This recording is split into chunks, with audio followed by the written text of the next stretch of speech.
Welcome to a broadcast of the recent Lorain County Commissioners' General Meeting. Unless otherwise announced, meetings are held Wednesday morning at the Administration Building, 226 Middle Avenue, 4th floor, downtown Elyria. These are public meetings and you are invited to attend. Agendas are posted prior to the meeting at www.loraincounty.us. Click on Departments to see the Commissioners page, then click on View Agenda. Good morning. Could we stand for the Pledge of Allegiance? I pledge allegiance to the flag of the United States of America and to the republic for which it stands, one nation, under God, indivisible, with liberty and justice for all. It's fine. What's yours? Good morning. Welcome to the June 19th, 2013 Lorain County Board of Commissioners meeting. Commissioner Williams has the dog.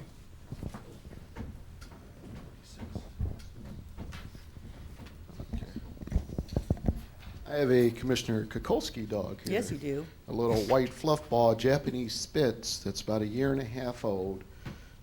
Very playful. Been walking her around today. Great temperament. A great pet for young kids. Is it going to be available Winjack Saturday? And if you're looking for a bigger dog, we have 26 other dogs at the kennel. Please come out, take a look. This one may actually be going home with a trustee, Mr. Taylor, for his birthday present. Yeah, So, happy birthday, Barry. Happy birthday. I wanted to make sure we got that in before you left.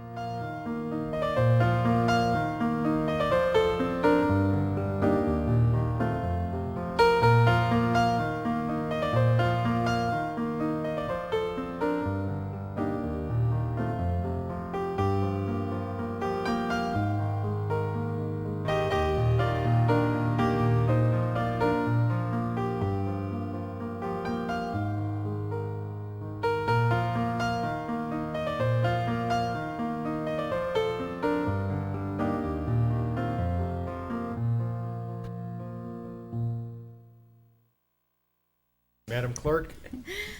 Today we'll have a presentation at 9:45 for solid waste calendar poster contest, and the fracking has been canceled per the presenter.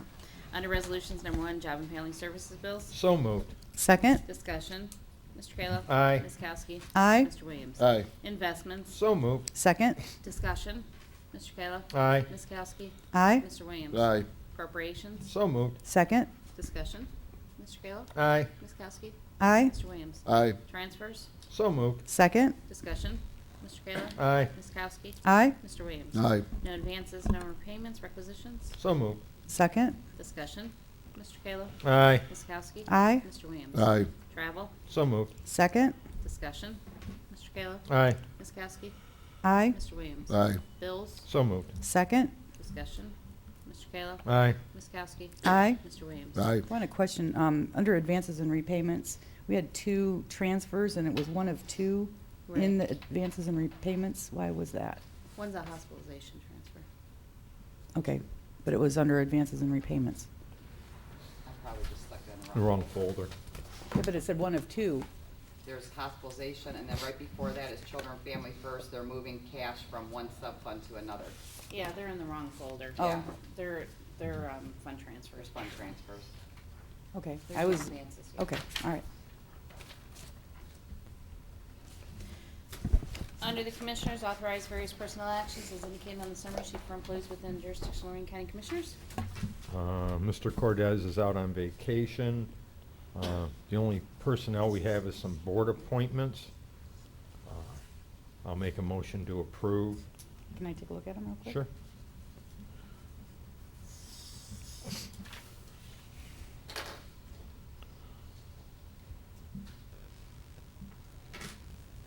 Okay, I'll second. Discussion. Wait, let Tom have a chance Pass to it look down at to it. Commissioner Williams. Yeah, I actually looked at it. I only had one concern with the drug and alcohol addiction, Mhm. appointment number 1. Mhm. And just some issues that were there before. I thought maybe we should appoint somebody else. Well, they've recommended it up, and I don't see an issue with their board, and if that's probably someone who might have participated in the program that I don't know. I understand what you're saying, but Yeah. He's a good guy, and he's employed by the county, so. And roll call. Anything further? Mr. Kayla? Aye. Ms. Kowski? Aye. Mr. Williams? I'll be aye except for number 1 under the drug and alcohol appointments. Okay. Second time. Approve and waive the reading of the Commissioners' meeting minutes of June 12th. So moved. Second. Discussion. Mr. Kayla? Aye. Ms. Kowski? Aye. Mr. Williams? Aye. Under Community Development, award various contracts for homeowners to receive grant assistance from CDBG FY12 home repairs activity for home repair assistance, which includes a contingency for any unforeseen change orders. 1, KMU Trucking and Excavating, Inc., Avon, in the amount of $9,735 for Gwen Camel at 6962 Murray Ridge Road, Leary Township, for septic system replacement. 23 bids were sent, 3 received, this being the most responsive, complying with specifications. And 2, KMU Trucking and Excavating, Inc., Avon, in the amount of $10,202 for Betty Lawhorn at 1200 Lake Breeze, Sheffield Village, for septic system replacement. 21 bids were sent, 3 received, this being the most responsive, complying with specifications. So moved. Second. Discussion. Mr. Kayla? Aye. Ms. Kowski? Aye. Mr. Williams? Aye.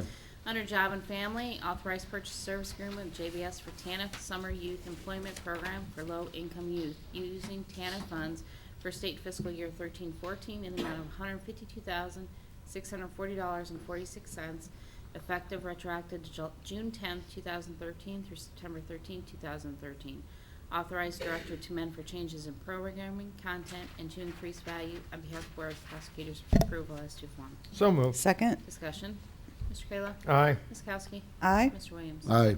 Under the engineer, accept preliminary terms and conditions set forth in the agreement through ODOT State Infrastructure Bank for repairs to Redfern Road Bridge project in Columbia Township, and the loan amount of $202,000, and this bridge was closed due to all-through traffic due to failure of the steel beams at the west abutment.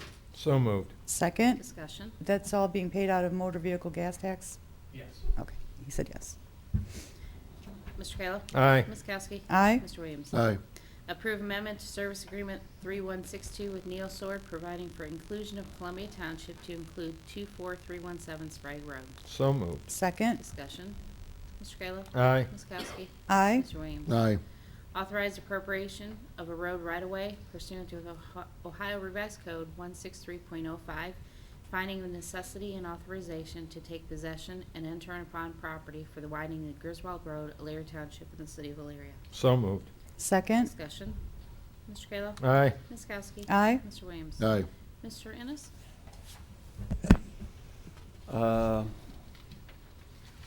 There is a new matter of litigation that arose this week. I'm going to be meeting with Mr. Cordez, I think on the 27th, to discuss it and work out the details. If you're interested in me meeting with you and telling you what it's about today, we could have a 5-minute executive session, but I don't have any details other than to tell you that it's been filed. Is it pressing that we need to be informed yet, or no? Okay. Is it a discussion that we had previously? No. No. Would you like to have a 5-minute Yeah. executive Yeah. I think session, so. update us? No. Yeah. Okay. Commissioners report. I'm not, I don't have a report per se this morning. Okay. This week, just a matter of paperwork, signing off on all the grants. I met with Teresa Gillis yesterday from the Amherst Main Street. They are filing a grant that she spent a lot of time on, 107 pages per our conversation yesterday, and all the paperwork we signed. It's a new, whatever they call it, Department of Development now, grant process for improvements. She did a heck of a job on it, and they were awarded the first one that they worked on for facade improvements. So congratulations to Amherst Main Street. Also Nowaka on Friday. A lot of discussion about the bylaws that we're going to be presenting some changes at next month's meeting. We're meeting again next week. And just ongoing projects, so just a lot of paperwork. I'm going to end my report. Commissioner Williams? Yeah, actually on that, it's at Nowaka next week. The 28th. The 28th they're gonna meet. Yeah, for bylaws. All right. Well, first I want to actually thank a group of residents and employees at the Amherst Target. Got a call on Friday that my mother failed in the parking lot, actually hit her head on the curb, had employees that went there to her aid, and also multiple customers. I just want to say thank you for getting involved, helping her out, get the ambulance there. And then also a thank you to the Mercy Hospital for doing a terrific job with her. She's doing well. Had a couple bumps and bruises and that, and she'll be going to her doctor. I just want to thank the people that actually took the time, and then the individuals that called me.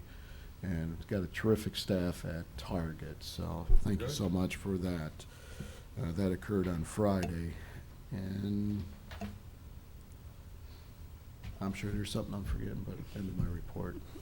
Madam Clerk, Board correspondence? move the reading be waived. Second. Discussion. Mr. Kayla? Aye. Ms. Kowski? Aye. Mr. Williams? Aye. Public, or you want to do the Let's do the poster. solid waste? Yep, Poster solid waste. contest?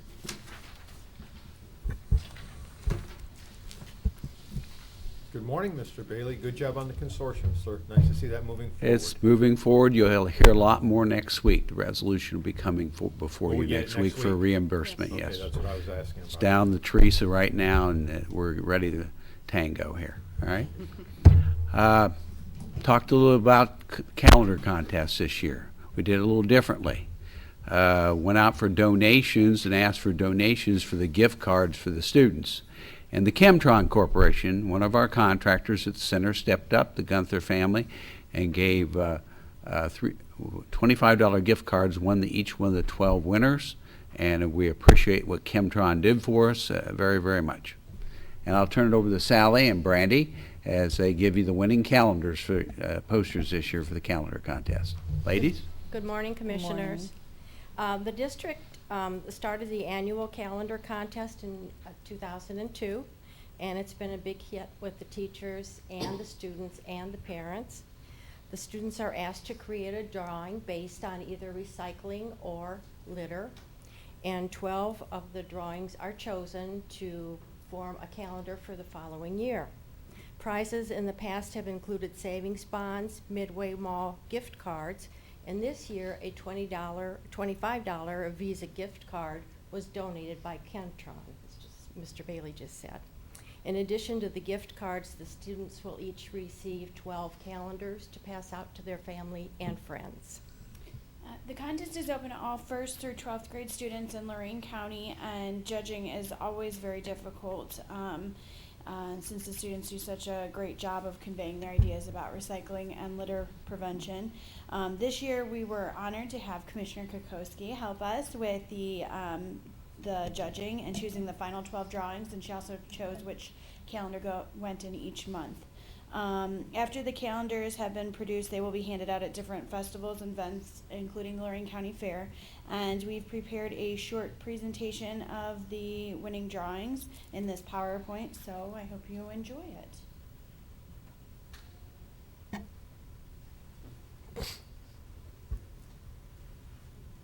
January.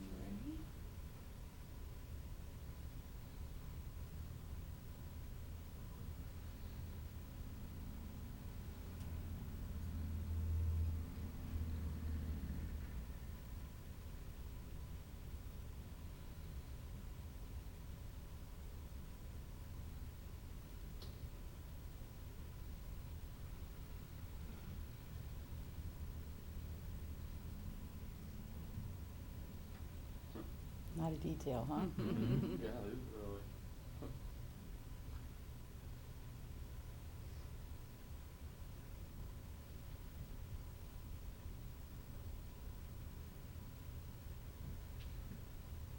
That's pretty good for a first grader, isn't it?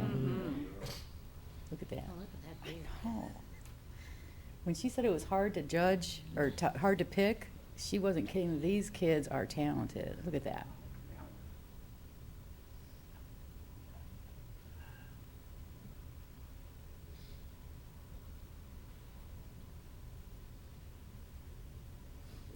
Nice job. Awesome. Wow. Good. Good That job. was really, Nice job really. judging, Commissioner. And thanks for asking me to do that, because that was a lot of fun, and I was glad to be a part of that. And thank you to Chemtron for the Yeah. gift cards. Right. How many entries do we have, ladies? Almost 1,000 entries this year. So to pick 12 out of 1,000 is a Yes. tough You job. made 988 people upset. Well. Then you got the multiple effect. Yeah, I guess I should look at it that way, right? Oh, darn What's your it. email and phone number? Good job to all the students who Yeah, participated. thank you, Steve. Nice You did program. really, Thank you, really Keith. good job. Got a lot of talent in Lorain County. Any public comment? Anyone wishing to address the board this morning? I'll make a motion to move an executive session as outlined by our county prosecutor. I'll second. Mr. Kayla? Aye. Ms. Kowski? Aye. Mr. Williams? Aye. This has been a broadcast of the recent Lorain County Commissioners' General Meeting. Unless otherwise announced, meetings are held Wednesday morning at 9:30 at the Administration Building, 226 Middle Avenue, 4th floor, downtown Elyria. These are public meetings, and you are invited to attend. Agendas are posted prior to the meeting at www.loraincounty.us. Click on Departments to see the Commissioners page, then click on View Agenda for a printable copy of the agenda.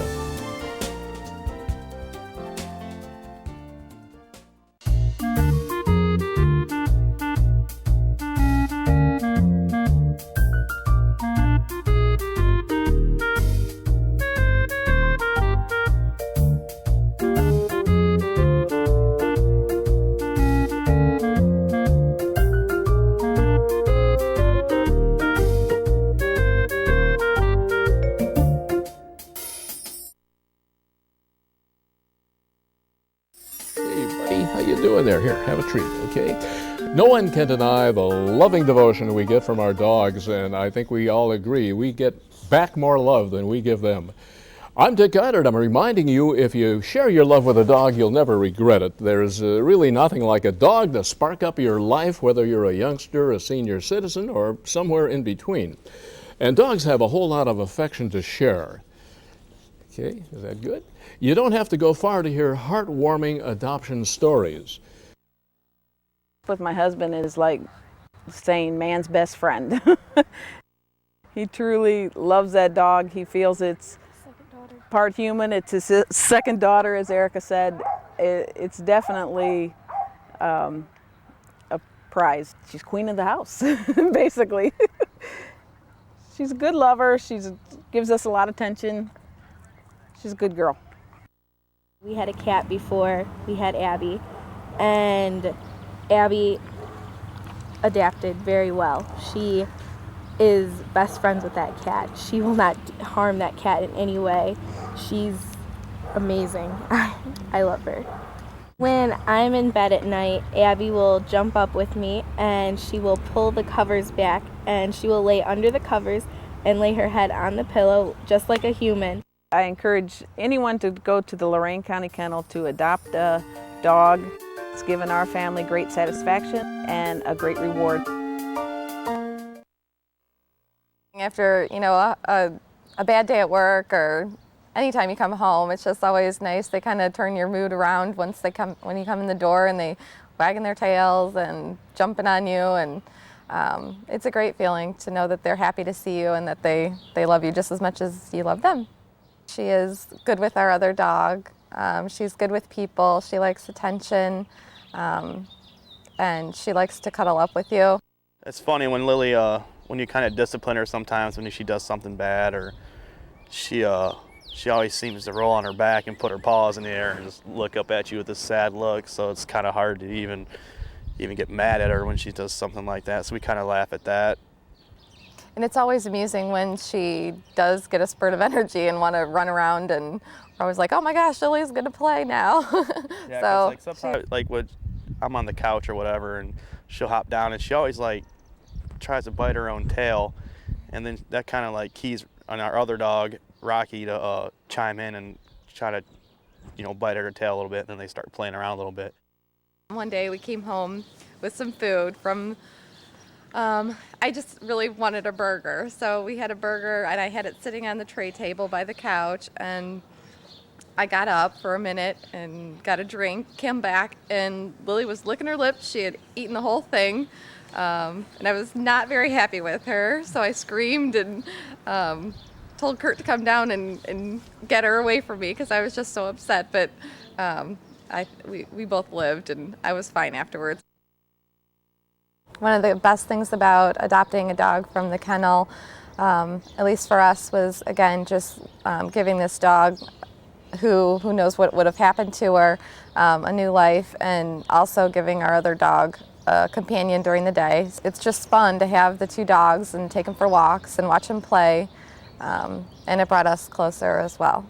You know, it just makes you feel better as a person that, you know, you're giving a dog a better chance to live a life. Actually, I enjoy the exercise because I need to, trying to lose weight. Salem makes me get out of the house every day. And so I have to take him for a walk, even if I don't want to. And he's not that much trouble because he was pretty much housebroken when I got him from the pound. I really like the older pet because Salem was kind of, whoever had him before, they really kind of housebroken. So I didn't really have to go through the potty training deal. I just had to let him out and find a place for him to go. And I think older pets, especially for people who don't have children, are kind of good because Salem, he's real playful, but he's not, he gets tired and he lays down and he doesn't want to be bothered, and that's fine with me. So he's not always wanting to play, you know, because puppies have a lot of energy. And Salem has quite a bit of energy, but sometimes he just lays on his pillow and he's like, don't bother me, I won't bother you. And sometimes when he wants to play, and that's okay. I got Salem at the Lorain County Dog Pound. I found him on the internet, actually. They had his picture on the internet, and so I called and he was still there. And so I immediately went over and looked at him. We went outside and played, and he jumped in the car and wouldn't get out, and there we were. So we were on our way home. So it was love at first sight. He's a very good companion. I can always depend on him to be here and greet me with, you know, open arms when I come in the door. He's very protective of me, and he lets me know when anyone is outside or in the driveway. So I feel safe with Salem. You know, even though he's a small dog, he gives me a safe feeling just in my own home. If I'm having a bad day sometimes and I'm just not in a real good mood, you know, he'll come up and snuggle up to me like, hey Mom, it's okay. I think other people should adopt a pet, and even an older dog. The Lorain County Pound has so many wonderful dogs. All you have to do is go over there and look. I mean, even now, I still go on the website and I tell Salem, don't you want a little brother or sister? Because they have all these little cute dogs over there, and they all need good homes. And if you're looking to adopt a pet, I suggest you try the Lorain County Dog Pound first. I mean, you pay for the license and just a nominal fee, and you got a great dog and a great companion and somebody that's going to be in your life for the rest of your life, and they'll love you no matter what. Give the Lorain County Dog Kennel a call or check their website for photos of currently available dogs. Remember, your best friend is just waiting for you.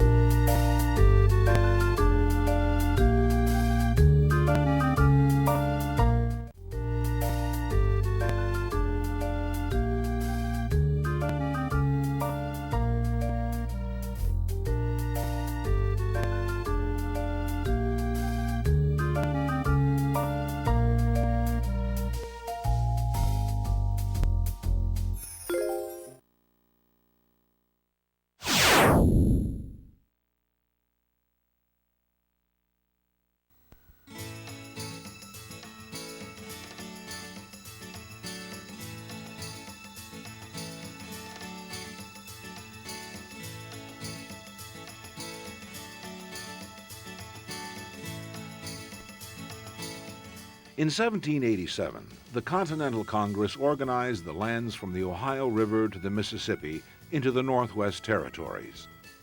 In 1803, the first of these territories to become a state was Ohio. Ohio was in turn divided into various land grants, including the Connecticut Western Reserve in the northeast corner of the state. The Western Reserve included the area that is today Lorain County. As Ohio gradually increased its counties to the present 88, the land we know as Lorain County went through several changes. Until 1810, the area was split between Geauga and Portage counties. When the area was being organized into Lorain County in 1822, it was created out of land from Huron, Cuyahoga, and Medina counties.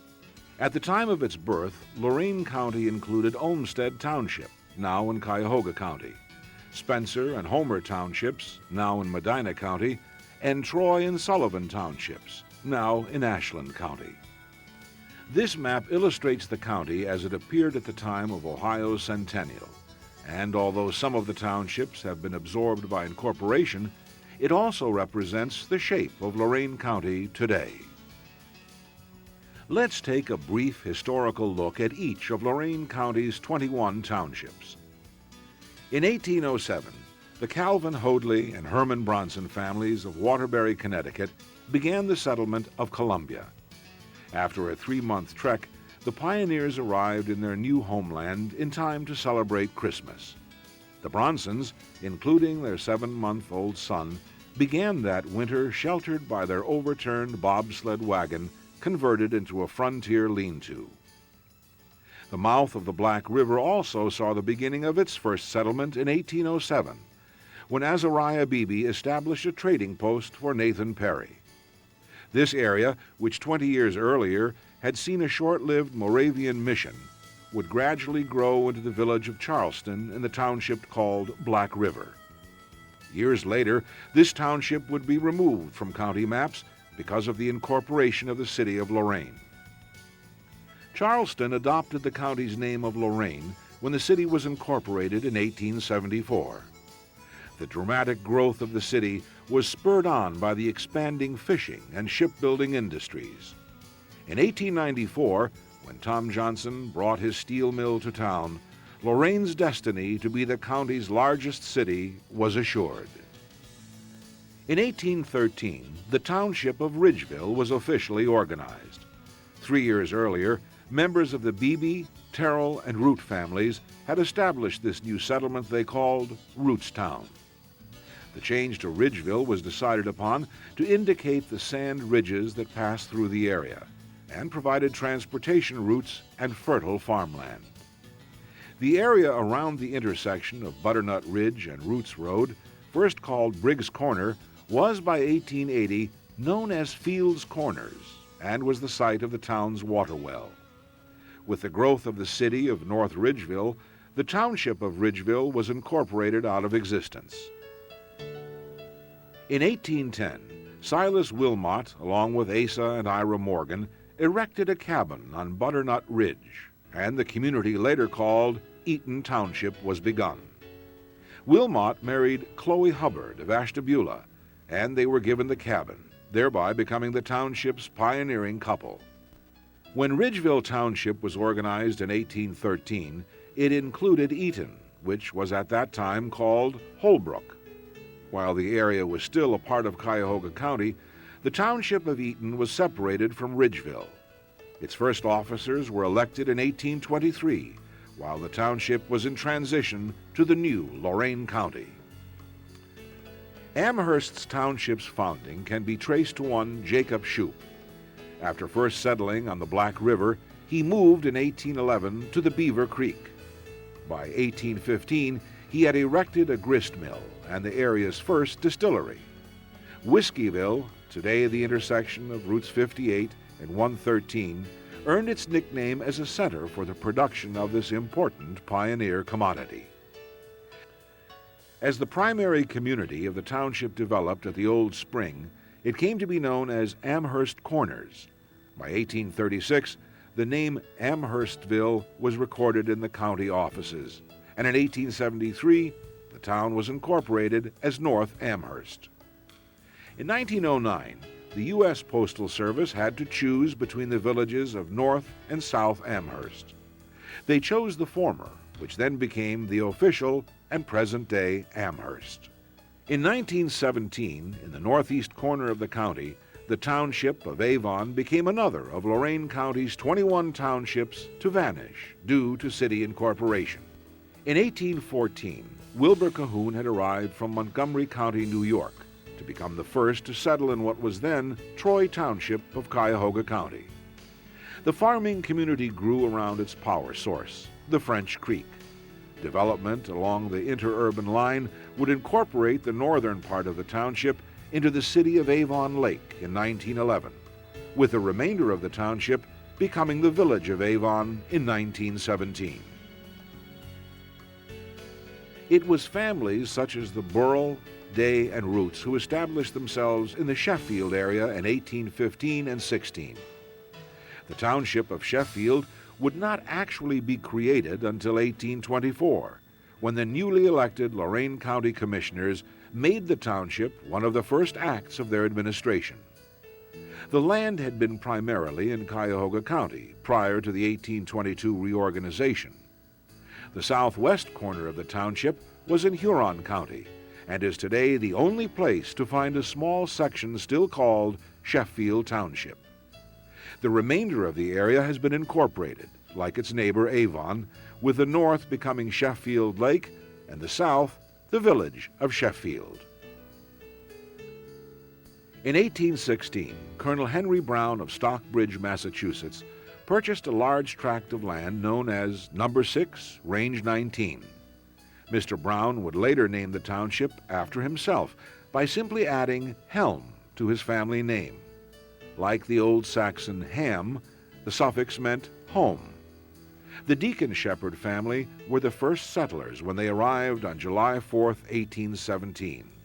The village of Brownhelm Mills, located in Benjamin Bacon's Mill Hollow, was one of 3 communities to develop.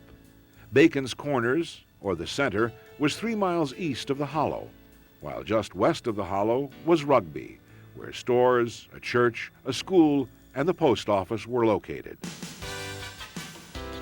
The first settlers to the Grafton Township area were Jonathan and Grendall Rawson in 1816. 10 years later, the Rawsons were forced to build a grist mill, or forfeit their land under their original agreement with the Western Reserve Land Company. Railroads and quarries were the greatest influence on the growth of the village the locals called Rawsonville. The quarrying industry in particular was responsible for the influx of French-Canadian, Welsh, Irish, Polish, and German immigrants. In 1877, when the village was being incorporated, the name Rawsonville was dropped in favor of the railroad station name of Grafton. Originally a part of Elyria Township, Carlisle was settled in 1816 by John Bacon of Windham County, Vermont. When the new Lorain County was being organized in 1822, Carlisle Township became its own entity. LaPorte developed as the township village with Phineas Johnson as the first postmaster and hotel owner. In 1840, Anson Brayman's Carlisle Nursery became the first of its kind in Lorain County. Quarrying was another important industry of the township, as the sandstone blocks were used for city buildings as far away as Toronto.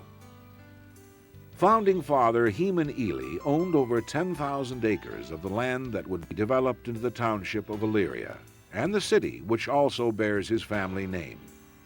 In 1817, Artemus Beebe headed a work crew that came to establish a new village at the Y of the Black River branches. Mills were constructed and the main street cleared. Beebe's crew also erected a home for Mr. Ely at Broad and East Bridge Streets, and a home for himself across the street, which became the Beebe Tavern. Both structures avoided demolition until well into the 20th century. In 1822, Mr. Ely spearheaded the movement to create Lorain County. He donated the land for the county courthouse, thus influencing the choice of Elyria as the county seat. Mr. Ely's little village would develop into a city with a varied industrial base as well as the center of government for Lorain County.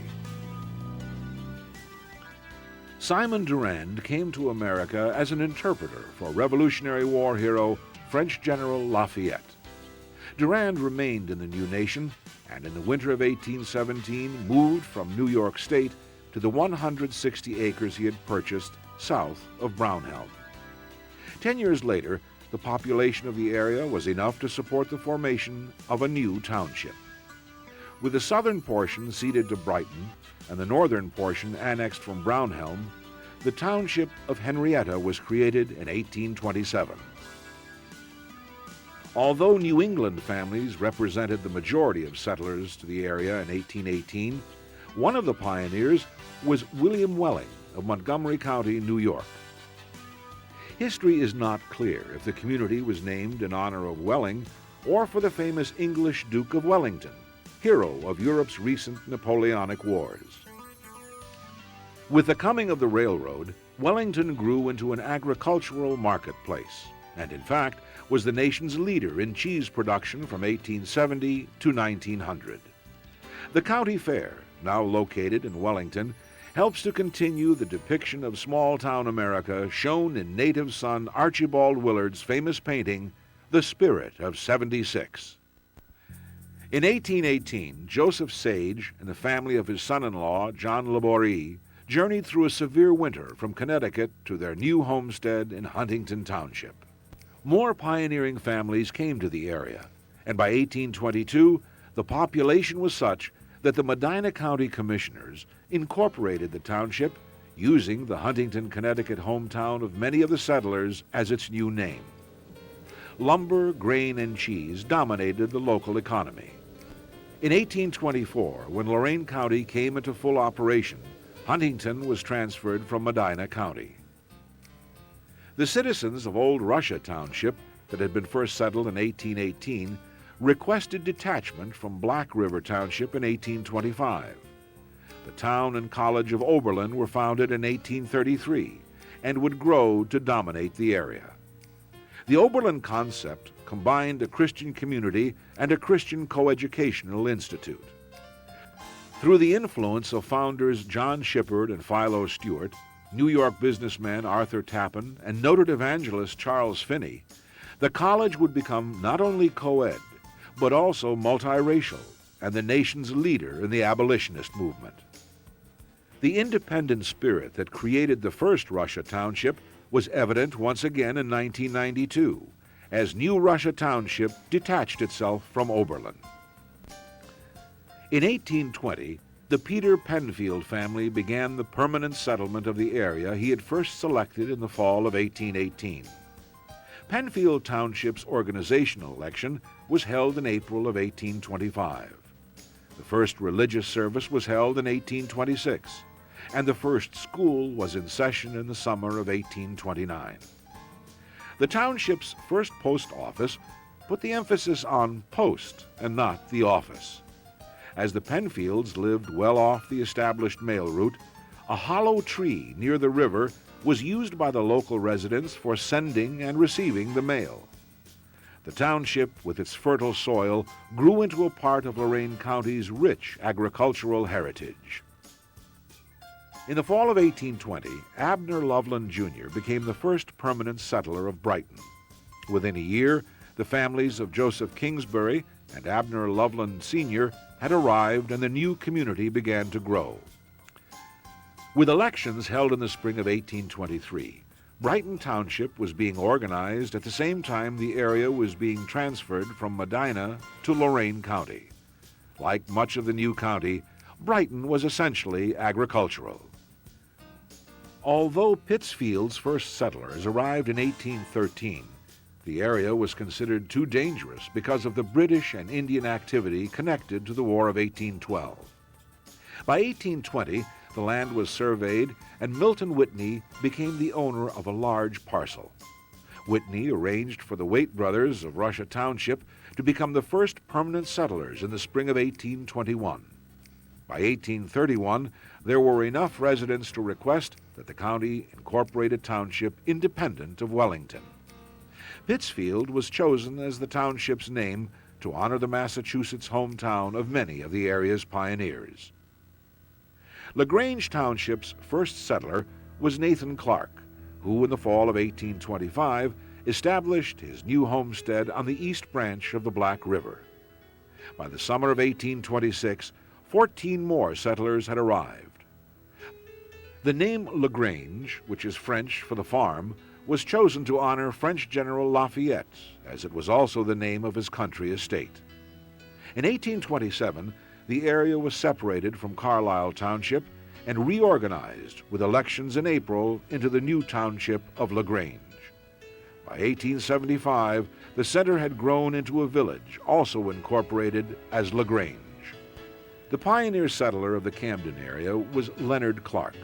Over the next 4 years, other families moved into the area, including Roswell Babcocks, who built the first frame house in 1833. Early on, the area was divided between Henrietta and Brighton townships. In 1835, the new township of Camden was created by the county commissioners and the first elections held in April of 1836. When the first post office was established in 1835, the community was called Panelise. The name was changed to Camden, then later to North Camden. In 1852, the Lake Shore and Michigan Southern Railroad called its station Binghamton, but that was soon changed as the town adopted the name Kipton. Kipton's more important connection to the railroad was a tragic collision in 1891. The wreck was instrumental in the creation of standardized or railroad time. Rochester was the last township within the present-day boundaries of Lorain County to be settled. Stephen Babcock brought his family from Massachusetts in the spring of 1832 to settle on land he had prepared the previous year. The area grew quickly, and by 1835, the commissioners formed a new township with the first elections held in April of 1836. The township's farming and related businesses grew with the population. By 1880, close to 700 citizens lived in the area. The population shifted from Rochester Center to Rochester Station when the Big Four Railroad came through the township. The small-town boom would turn to bust when the railroad eliminated Rochester as a scheduled stop. The depot would be used as a schoolhouse, as the home of the Rochester Rod and Gun Club, and today as the home of the Rochester Historical Society.